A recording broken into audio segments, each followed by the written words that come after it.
hepinize çok teşekkür ediyoruz. Derneği Genel Merkezi'nin kuruluşunun 70. yılını bu yıl kutluyoruz. 70. yıl söz konusu olduğunda kendi aramızda çok konuştuk. Neler yapalım, nasıl etkinlikler yapalım. Hep faaliyetlerden söz ederken önümüze arşivimiz çıktı. Çok kıymetli, gerçekten çok önemli bir arşivimiz olduğunu pek çoğumuz o zaman fark etti.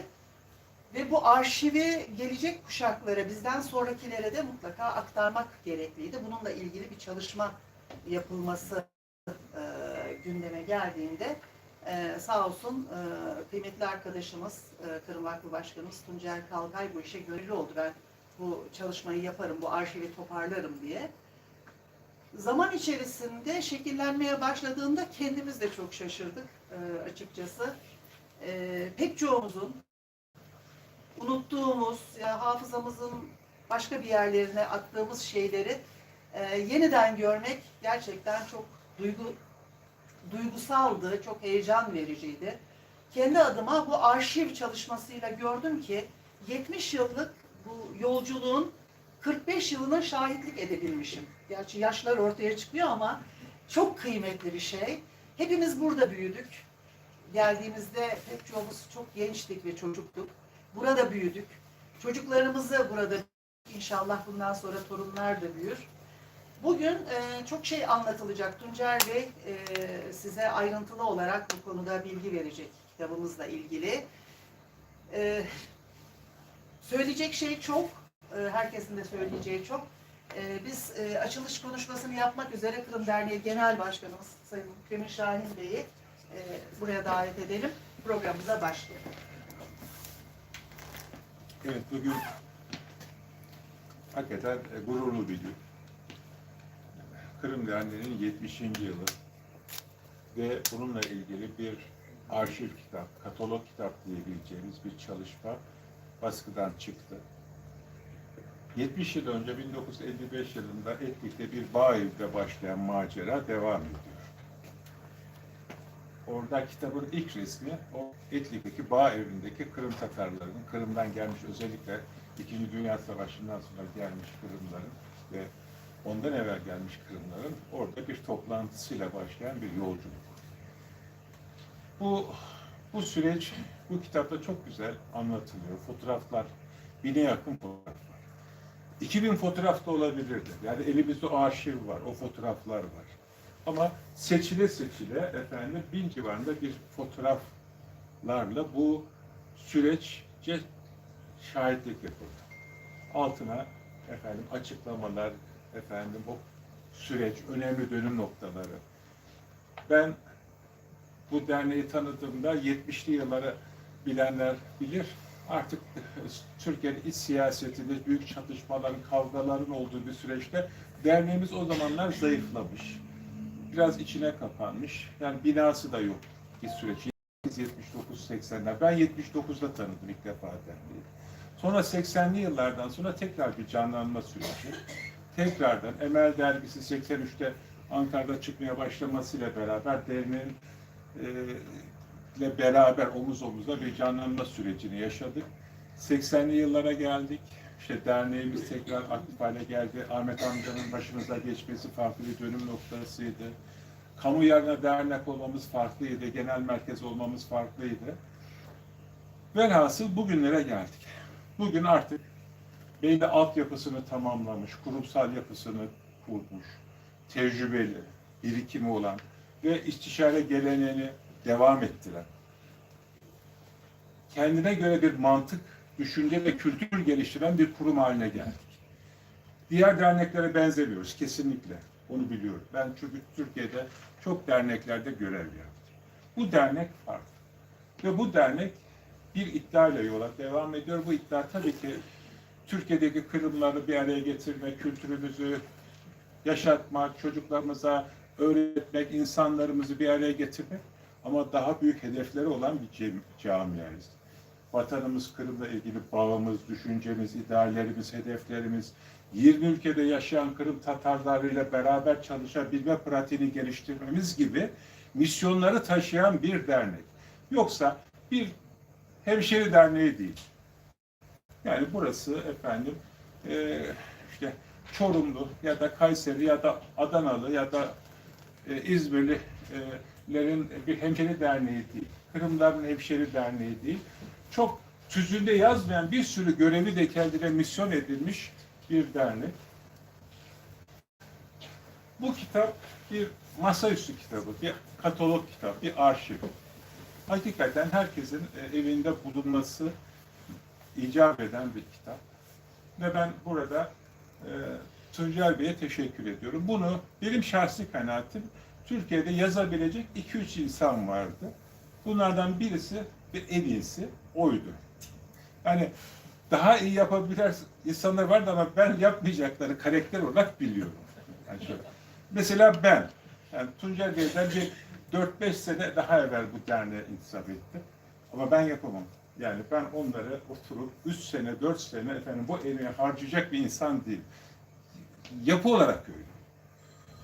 Ama Tuncer Bey'in 40 seneden fazla bir içinde olması, derneğin için herkesi tanıması, meraklı olması ve önemli sorumluluklar, görevler almış bir hakikaten efendim çok iyi şekilde hazırlandı. Eksik bulunabilir mi? Bulunabilir. Bazı arkadaşlarımız tenkit edebilir ve edebilir ama lütfen şey yapılmasın. Kimse efendim diyorum ya çok uzun bir süreç. Yani 4 seneden bahsetmiyoruz, 14 seneden bahsetmiyoruz, 24 seneden bahsetmiyoruz. Yani 70 yıldan bahsediyoruz. Bunun 40-45 yılında çalışan insanlar olarak söylüyoruz. Hakikaten bazı şeyleri unuttuk, bazı şeyleri atlamış olabiliriz.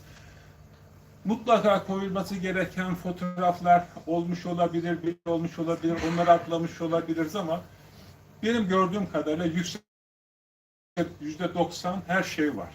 Her şey var. Ve ben inşallah bunun devamı, yani her artık 5 senede, 10 senede bu katalog kitaplar devam eder.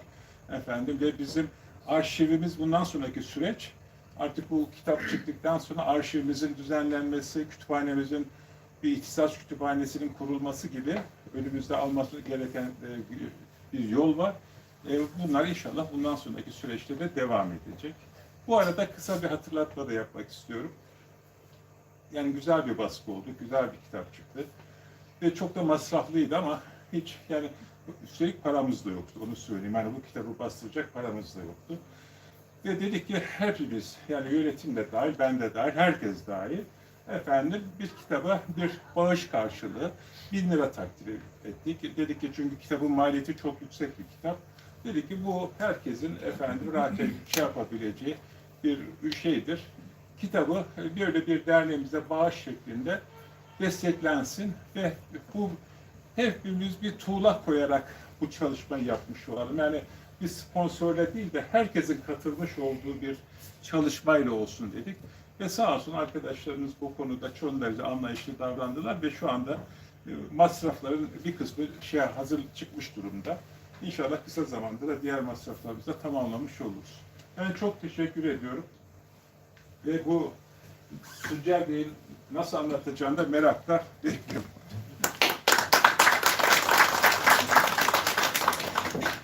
Gerçekten hepimiz için heyecanlı bir gün, hepimiz için duygu dolu bir gün. Kitabın anlatımına Tuncer Bey geçmeden önce Ukrayna Büyükelçiliği adına Elçi Müsteşar Deniz Zalatarov'a söz vermek istiyorum. Teşekkür ederim.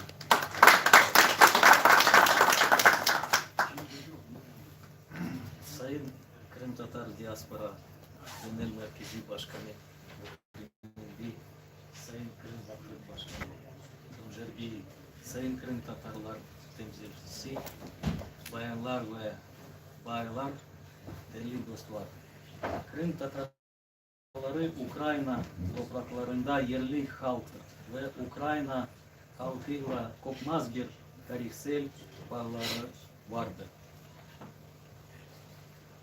Ukrayna temsilcisi olarak Kırım Tatar diasporasının tarihine dair çok önemli bir kitabın tanıtımına davet etmek bizim için büyük bir onurdur.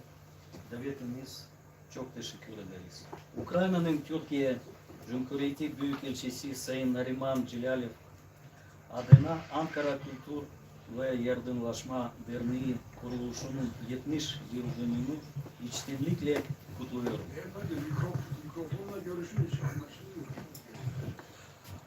O zamandan bu yana Kırım Tatar diasporasının kat ettiği uzun yol, Tuncer Kalkaya, Nukrimin Şahin ve diğer saygın diaspora figürleriyle işbirliği içinde hazırladığı bu güzel kitapta yansıtılmıştır. Bu önemli tarihi araştırmanın yazılmasına ve yayınlanmasına katkında bulunan herkesi tebrik ediyoruz. 1955 yılında kurulan Ankara'daki Kırım Tatar Diasporası Derneği, ulusal kültürün ve kimliğin korunmasına, tarihi vatan olan Kırım ve bağların kurulmasına ve sürdürülmesine katkına bulunmuştur. Zamanla birçok bölgesel yurttaş merkezini bir araya getirerek onları genel merkezi statüsü kazanmıştır. Genel merkezin özellikle de ilk başkanı Sayın Ahmet İhsan Kırımlı'nın 1990'larda Türkiye ile Ukrayna arasında dostane ilişkilerin kurulmasına ve bunları daha da geliştirmenin çok önemli bir katkısı olmuştur.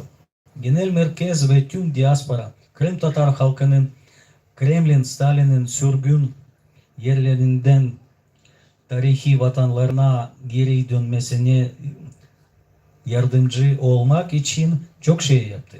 Ukrayna devleti Kırım Tatarlarının geri dönüşü ve ulusal yeniden doğuş sürecini tam olarak desteklendi. Biliyorsunuz zaten. Ne yazık ki bu süreç 2014 yılında Rusya'nın işgali durdurdu.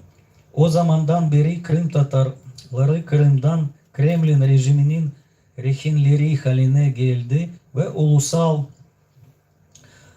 yönetim organları başta Kırım Tatar Milli Meclis olmak üzere Ukrayna'nın özgür topraklarında faaliyet gösteriyor.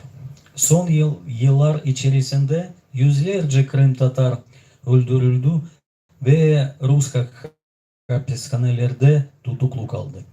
Rus saldırganın kurbanı olan ölen Kırım Tatarlarının anısına saygı duyuyoruz. Ukrayna ve Kırım Tatar diasporasının genel merkezi Kırım Tatar halkının geleceğini konusunda aynı görüşleri paylaşmaktadır.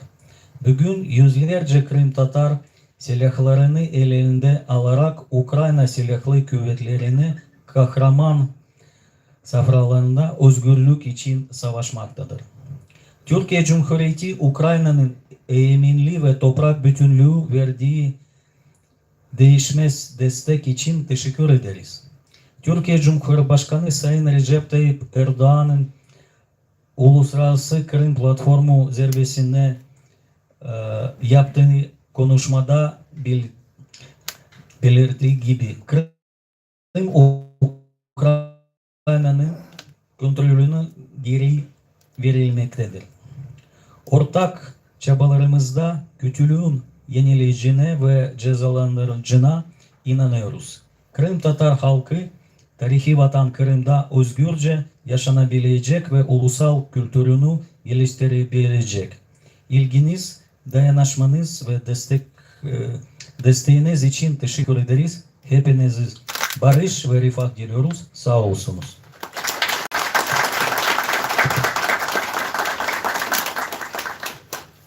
Deniz Bey çok teşekkür ediyorum. Artık sözü fazla uzatmayalım. Kitabın tanıtımına geçelim ve sözü sahibine bırakalım. Tuncer Kalkay Bey bu kitabın yazılış sürecini ve içindekileri size anlatacak.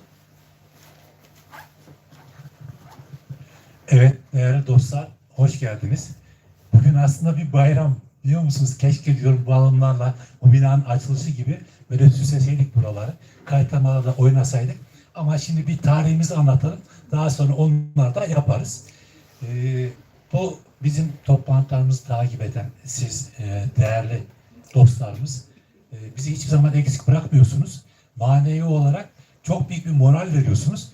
O bakımdan biz çalışmalarımızı zevkle yapıyoruz. Bugün de derneğimizi bir şekilde anlatacağız size. Anlatmak pek kolay değil ama bir metodolojiyle başlayacağız size. Ben böyle ayakta size anlatmak isterdim. Ama ekranlardan bazı fotoğraflarla yapmak daha da zengin olacak. Bugün burada çok değerli dostlarımız var. Bizi sürekli takip edenler de var ama yeni de dostlarımız da var. Ben de bu sürprizleri anlatırken de size de takdim etmek istiyorum. Ben müsaade ederseniz oturarak anlatmaya çalışayım. Hem böyle görselle hem sıkılmadan yeri geldiğinde sorularınıza cevap vererek devam edelim. Bu mikrofon çalışacak mı, arkadaki mikrofon? Siz onu kullanın, açacağım. Bunu- Onu şimdi.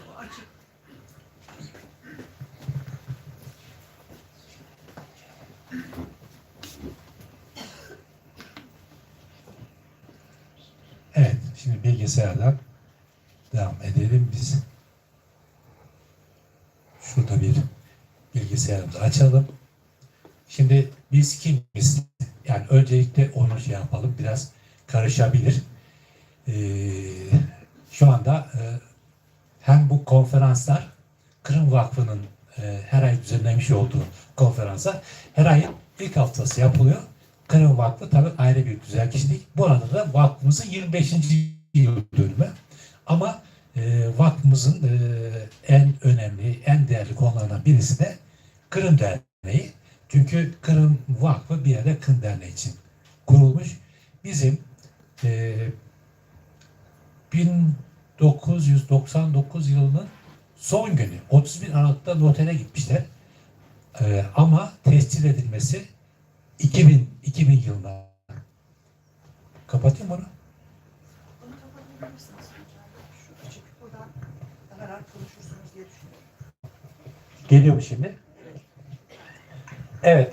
2000 yılında vakfımız kurulmuş ve bugüne kadar işte günümüze gelen başkanlarımız Doktor Ahmet İhsan Kırımlı, Murtaza Esenkal, Aysel Avşar, Yusuf Ziya Çelikcan, Nail Aytar ve bendeniz bu görevi sürdürdük. Aramızda olmayan her ekip, şu anki mevcut yönetim kurulumuz var. Yönetim kurulumuzda zaten arkadaşlarımız da buradalar. Başkan vekilimiz Avukat Uğur Yaşar Uygun, muhasebimiz Tuncay Kalkay, Kırım Derneği Genel Başkanı Mükrem Şahit, Hakan Kırımlı, Enver Aydoğan ve Niyaz Elçok da bizim yönetim kurulunu oluşturan arkadaşlarımız. Bu vakıf olarak size daha önce bahsettiğimiz şekilde derneğimizi biz öncelemiştik.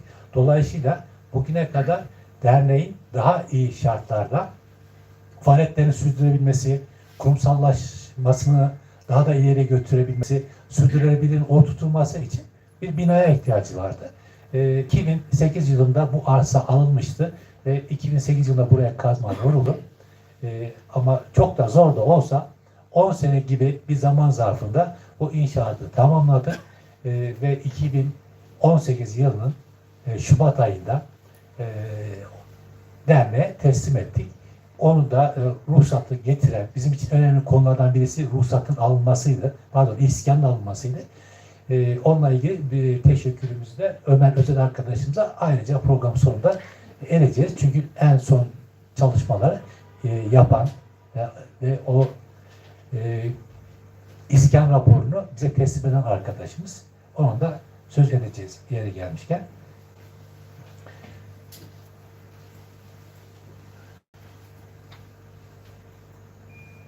Şimdi isterseniz şöyle kitabı birlikte okuyalım, birlikte bakalım.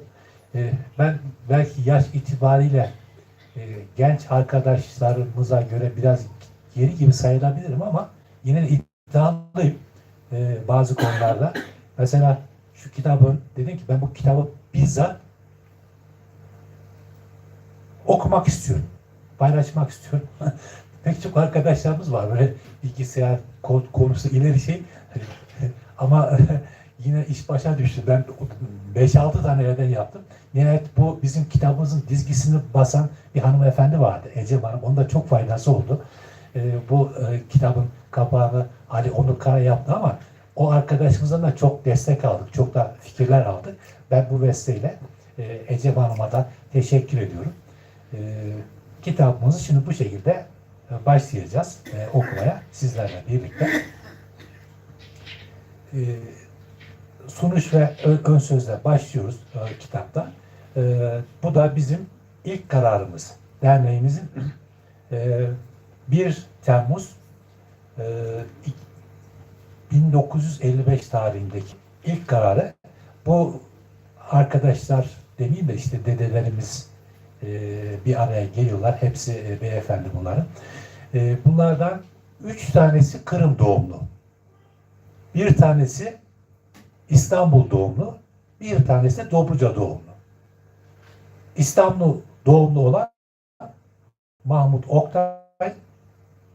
Bugün onun torunu da aramızda. Berke'yi de şeyimiz bizim Mahmut Oktay'ın oğlu Yavuz Oktay'ın oğlu da Berke bugün aramızda. Onlarla ilgili bilgiler de sizinle paylaşacağız.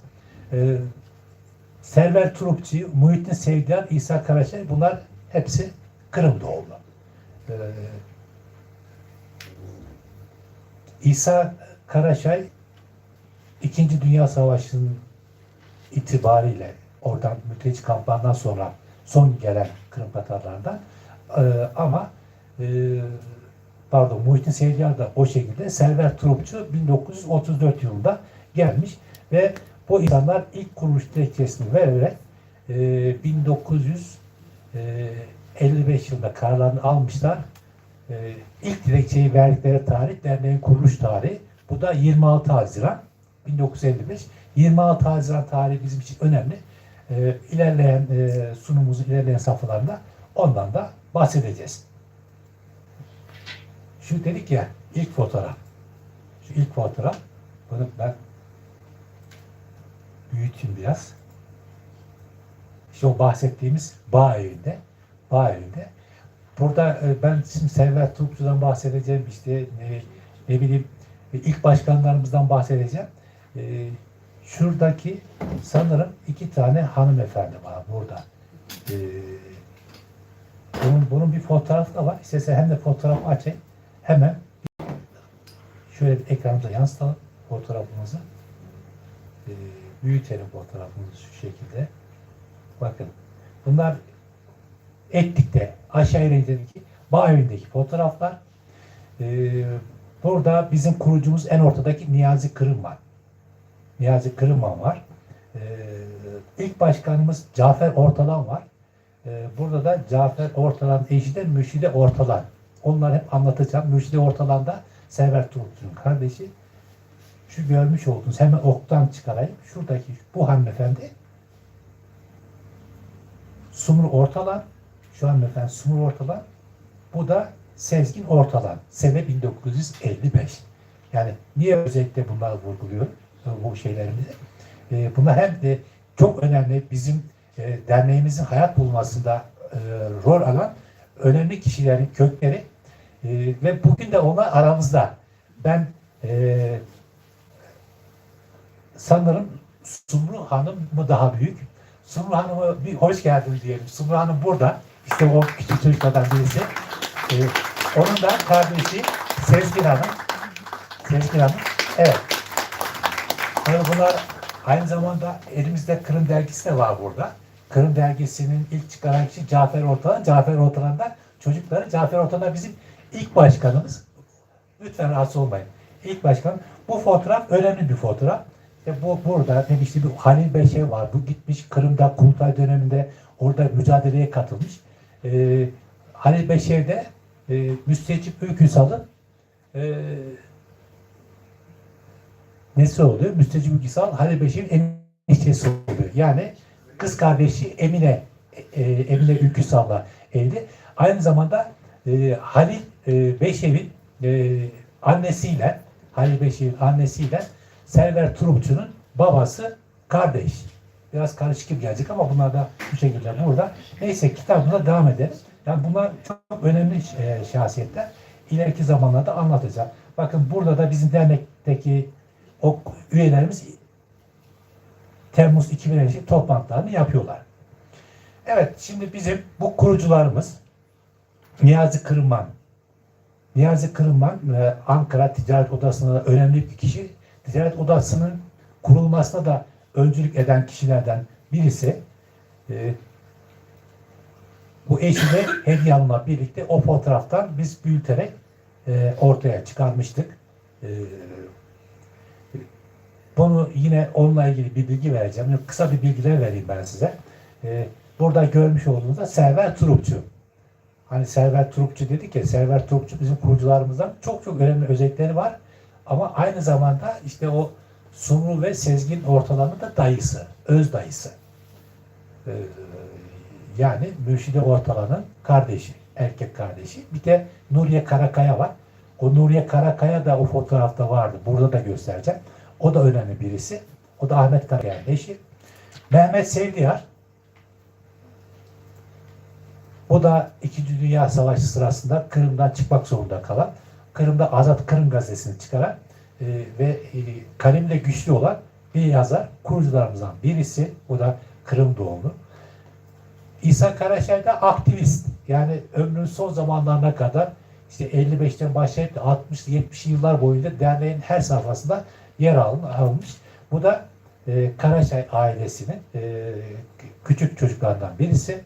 Bir abisi var, Ahmet Karaçay. O da çok güzel resimler yapar. Bazen o Facebook'ta paylaşıyorlar da İsa Karaçay resimler diye.